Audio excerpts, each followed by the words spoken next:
Hello.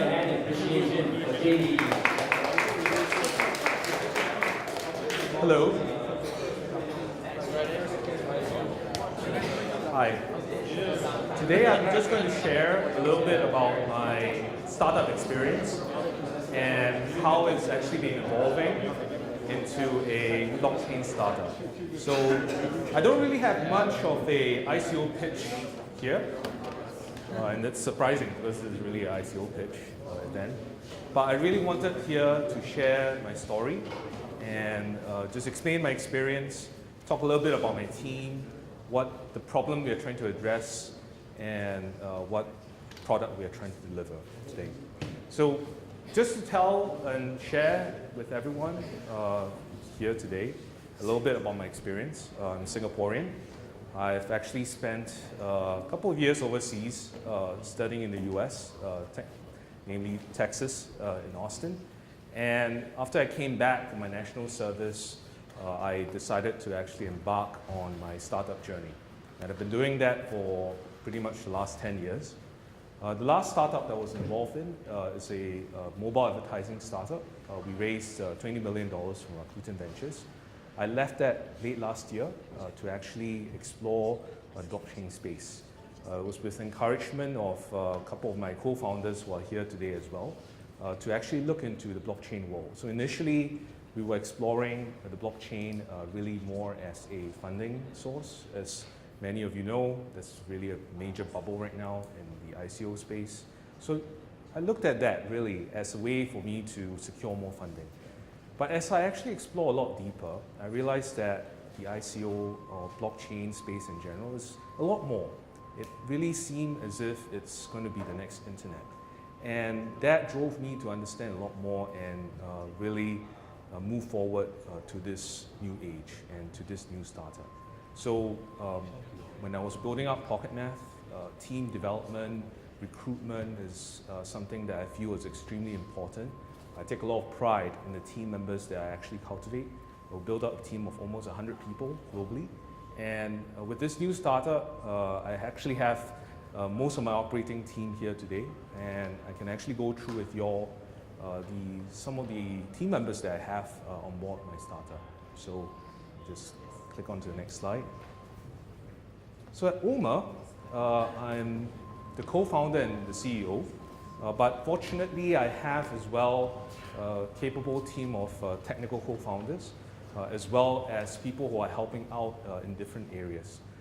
Initially, Taurus and Thomas came on board. We were exploring really the blockchain space. We tried to identify what areas, and when we came on board when we started looking at this late last year, there was already many blockchain companies in the space. There were many exchanges out there. So we were trying to really understand what are the interesting angles we could come in with our strengths that we have developed over this time, and what can we really add value to the blockchain community. That was where, when we started understanding that, especially with the virtual currency exchange space, in particular Singapore and around Southeast Asia, there's still a lot of gaps in this area. Exchanges were either having trouble trying to onboard the number of people that are coming online, or there are regulatory and compliance issues that we can actually address. So I started recruiting out more team members. I engaged Tommy and Simon. They're based in Cambodia and in Thailand respectively. I started talking to TK, who was very fortunate, was a co-investor alongside myself in another startup, and he was really involved in the Web 1.0 world. So he started out kind of the IT architect, the tech architect of Singapore, and he was a director of IDA as well as Spring, so very well established public companies and public agencies here in Singapore. And we really needed those connections and relationships, because in order to get a virtual currency exchange to the next level here in Singapore today, you really need that connections.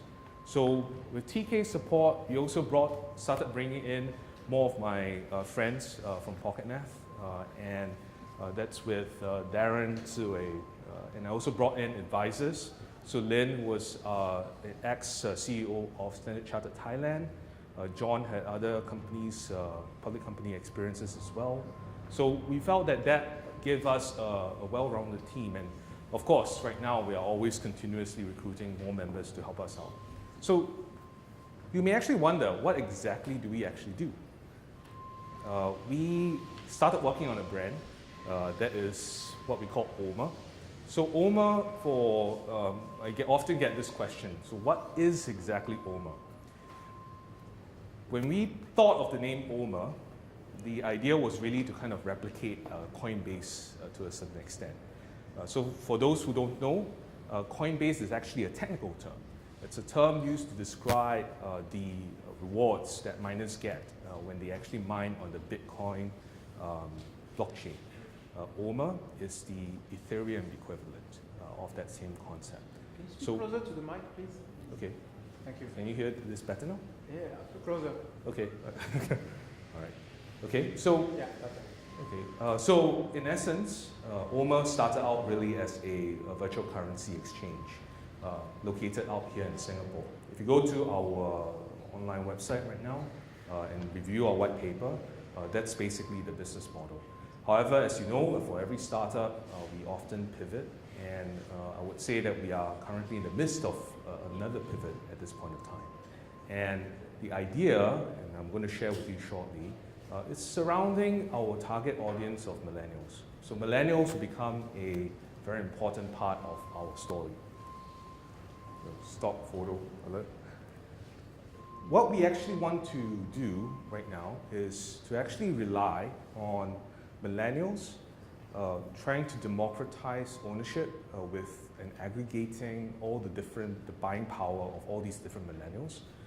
We are going to actually approach the market with an app that's actually going to be very easy to use and allow millennials the opportunity to actually invest even in token amounts. So starting from even the first dollar.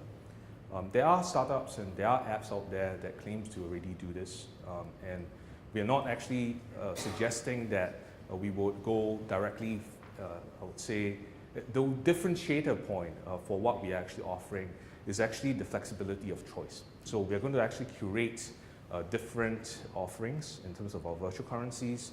We're going to actually start talking when we already started initial conversations with stock exchanges based out of London to actually offer security tokens. So this idea is really to offer millennials the opportunity to actually invest in token amounts and start to accumulate savings over time. So it's really an investment story. So with just as the original idea, we actually will offer a decentralized wallet app, and that would actually contain and be used to hold the different tokens that we actually make available. We believe very strongly in this decentralized wallet app concept, but we'd like to tweak it. So we have several capabilities that we offer within the decentralized wallet that makes it a lot more user-friendly as well as adapted for the mass market. We call this a safety and recovery wallet feature, and I'm happy to actually share with you offline if you're actually interested. But beyond that, we feel that the reliance of blockchain technologies as well as other what we call data platforms would actually make it a lot more attractive for millennials.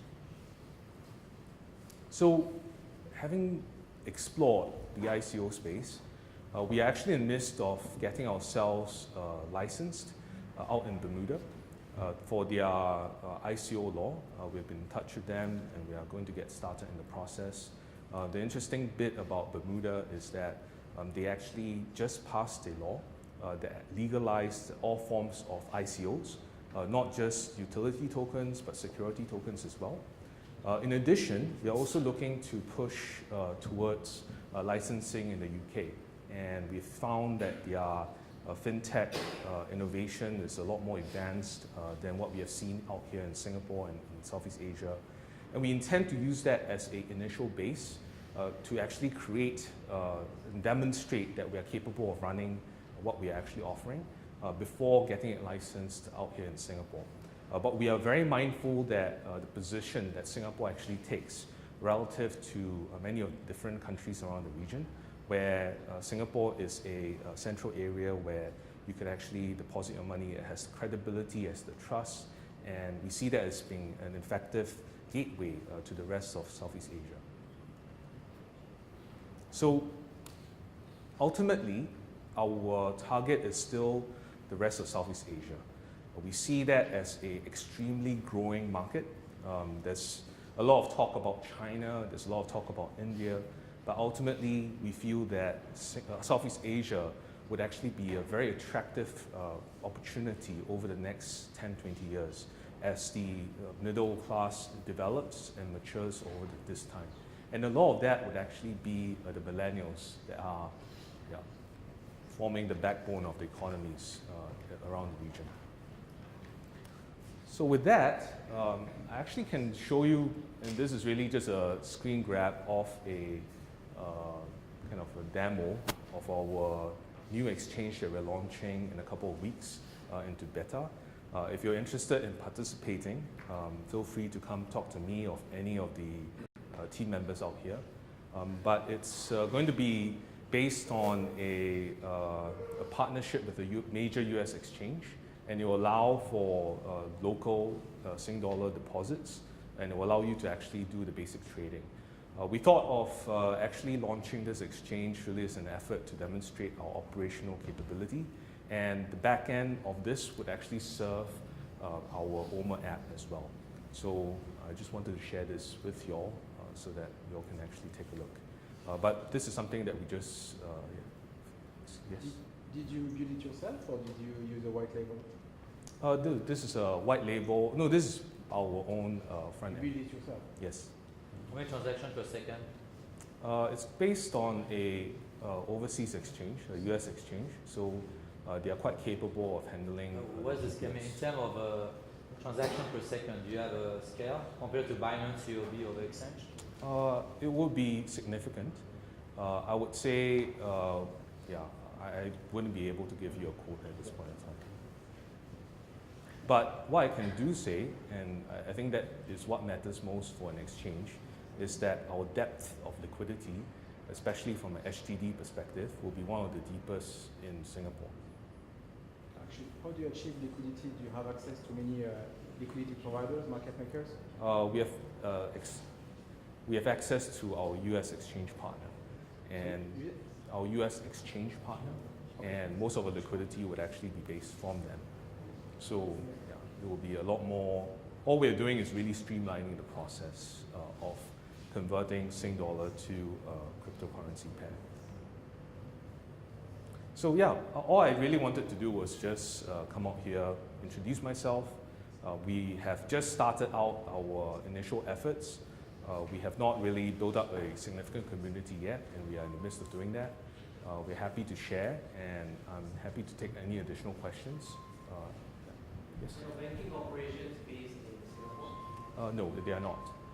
But we have access to a Singapore bank account that we can use to facilitate the transactions. What are your opinions of banks in Singapore being shut down? Oh yeah. So as part of our efforts, we regularly talk to banks at the highest levels. So we're talking about directors at the local banks. But the challenge that they have right now is that it's always been a struggle because if you know the Singapore local culture, there's this kiasu attitude and mentality, and they don't really like to stand out. So from that perspective, they have been really trained to take more of a wait-and-see attitude before they actually do anything. Our approach in the long run is to actually move towards a trust account basis. So we're actually in talks with a trust company right now to help us with that process. So in the future, we'll have a custodian account in a local bank, and we expect that to actually come online as we seek the payment services license. That should actually come in place in about a year. Questions? None? Okay. Current maker and taker? We don't really have a maker and taker fee. All we do is we charge a flat transaction fee of, and we intend to charge about 0.25%. And how about your listing strategy in terms of products being listed on the We rely on the listings process of our our US exchange partner. What are the name of the exchange in the US? Say again? Your exchange partner, what are the name of it? Which exchange in the US? Unfortunately, I can't really say that right now. We intend to do and release a PR in some time to come. Okay. We will do that in time. So would you say your partnership is similar to Upbit and Bittrex in the sense that Upbit is plugging in Bittrex API so it's Somewhat similar. Okay. Yeah, so we don't have to handle the order book ourselves. The intent really isn't more of a technical complexity or sophistication. For those that may have done a little research on Pocketmath, the background of us, we have actually been building mobile real-time bidding systems, and with that we handle up to 1 billion requests per second. So the issue really isn't the speed. The issue is we didn't want to reinvent the wheel, and we could actually easily partner with someone who has actually done and are a lot more sophisticated than us in a specific area, and we can just innovate on top of that rather than to try and replicate what they have, what industry leaders have already been doing. So the current order books are yours, you're just projecting the order books? Yes, that's so correct. Would trading on your platform compared to directly trading with the US platform have difference in terms of latency and being front run? Not particularly. We would actually be well connected from that sense. It's more of us offering that flexibility and simplicity for users who are more comfortable interacting in local currencies, and ultimately when they want to be compliant with the rules and regulations of Singapore, to actually interact in that regard. So US exchanges, even in the future, wouldn't be able to address Singapore customers. So this is really a Singapore take on that particular exchange. Okay. Any other, yes? Can I confirm that you're working for a local Singapore bank who is aware that you are dealing cryptocurrency? I would say they will probably not be fully aware that we are working with a like a cryptocurrency angle, although we are working towards getting that sort of approval from them. Are you aware that if you work with Singapore Bank, you're regulated by Singapore? MS just announced they put a warning to 5 exchanges in Singapore. But the moment you take Singapore money, you're bound to be regulated under Singapore MS, either security or utility tokens. You aware of that? Yes, I am. And that's our angle, is to actually be compliant with those laws when they are released. At this point of time, it's not actually illegal to do an exchange business. Okay. Well, thank you very much, and I appreciate you all actually staying around for the event, so thank you.